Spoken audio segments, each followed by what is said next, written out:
sound source might not be at one of the thousands So HRTF now to the sample plate, locations. number So we have to 86. blend And a first HRTF pitch data swing, from he the hits a closest fly ball to locations that left we center. have set. The sound source might be moving, which means very special handling as that blend keeps changing, and that can cause phase artifacts in the resulting audio. Or the sound source might have a size to it, meaning it should feel as if it's coming from an area rather than a single point. There's also whole categories of approaches to be handled.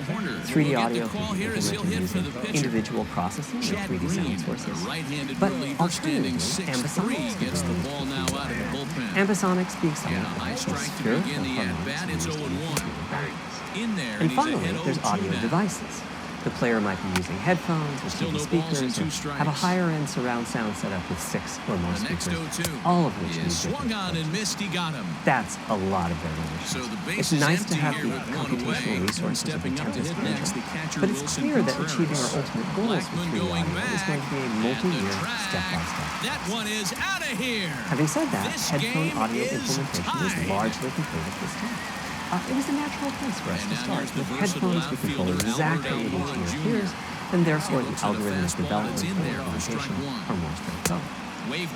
For TV speakers and stereo speakers, we're in the process of implementing virtual surround sound. The idea being that if you're sitting in the sweet spot in front of the TV, then the sound can be made to feel as if it's coming from any direction, even behind. Virtual surround sound has a lot in common with 3D audio and headphones, but it's more complex because the left ear can hear the right speaker and vice versa. We have a basic implementation of virtual surround sound up and running. We're now looking at increasing the size of that sweet spot, which is to say, making the area you need to be in to feel the 3D effect larger, and we're also working to boost the sense of locality. Headphone audio is the current gold standard for 3D audio on PlayStation 5, but we're going to see what we can do to bring virtual surround sound to a similar level, after which we'll start in on setups with more speakers, such as 6-channel surrounds. It's now to the point where some of the PlayStation 5 games in development are extensively using these systems. One of the game demos allows you to toggle between conventional PlayStation 4 style stereo audio and our new 3D audio. I listened with just an ordinary pair of over-the-ear headphones, and wow, I could feel a difference. 3D audio has that dimensional feel to it. Conventional stereo audio feels smashed flat by comparison. The improvement is obvious. So, a big advancement, but have I entered Matrix? Does my brain believe I'm really there? Like I was talking about earlier when I explained a target. Well, the answer is no, but you've probably caught on to what's missing here, namely whose HRTF is being used. It wasn't mine, it was the default HRTF. The audio team analyzed the hundreds that they measured and chose the one they felt was the closest fit to the total gameplay audience.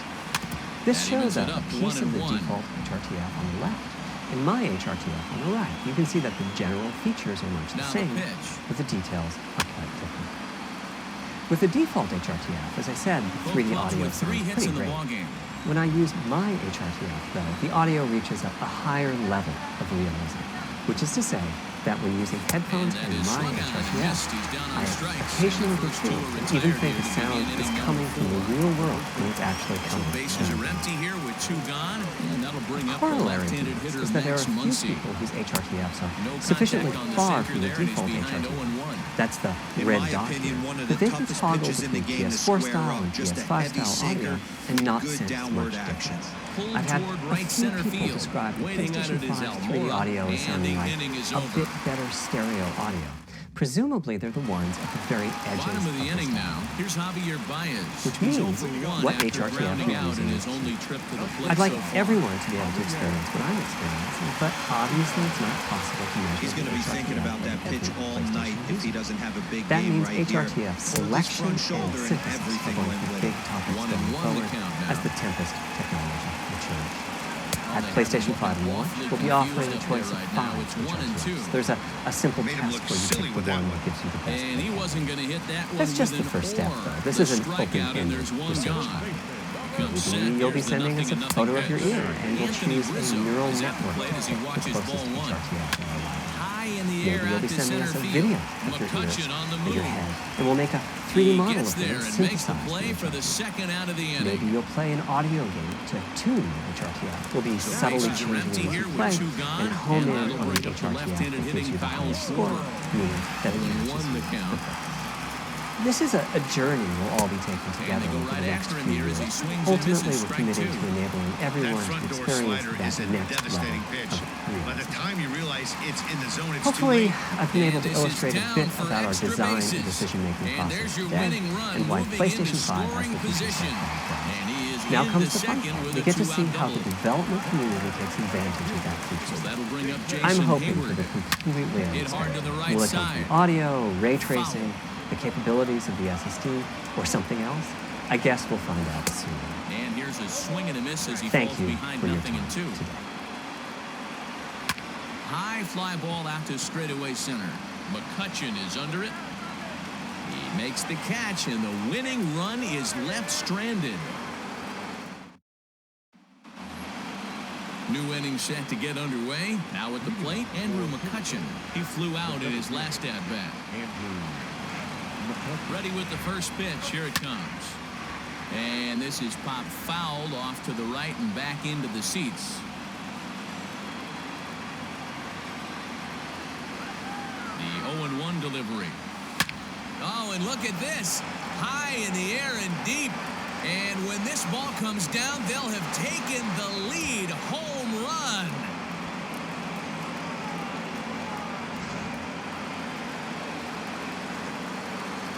Now batting, the second baseman, Eduardo Escobar standing in. He'll go after the first pitch and bounce it into foul territory.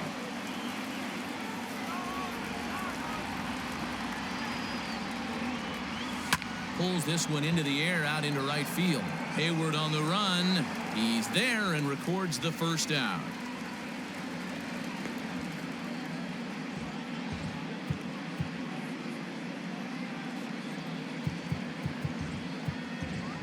Frenmel Reyes will grab a bat and hit for the pitcher here.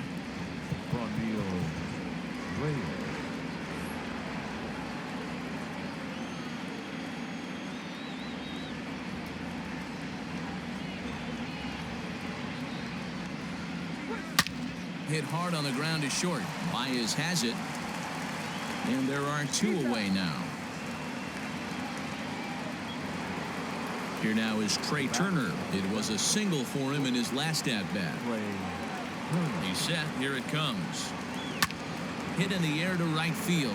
Hayward has a read on it, and that retires the side.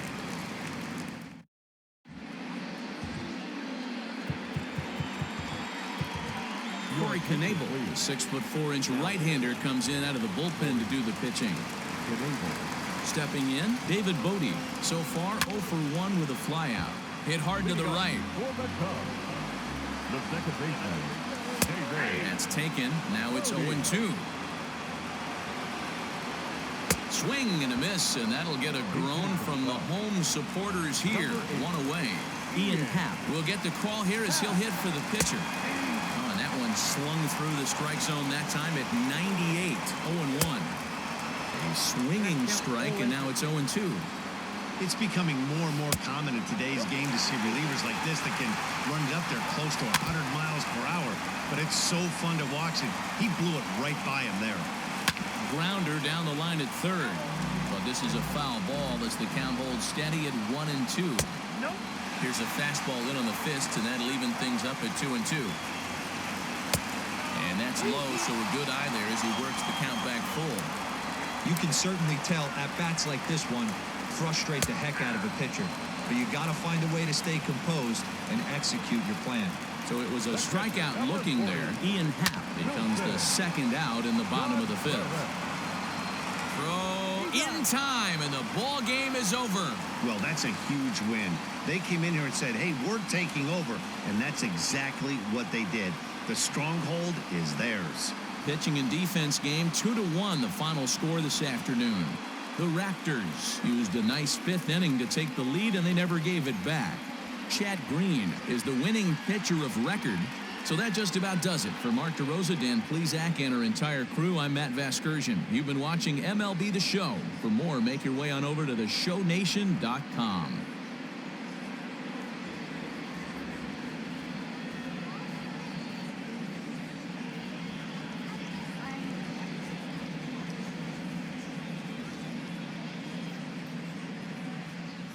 Fans, our final line score,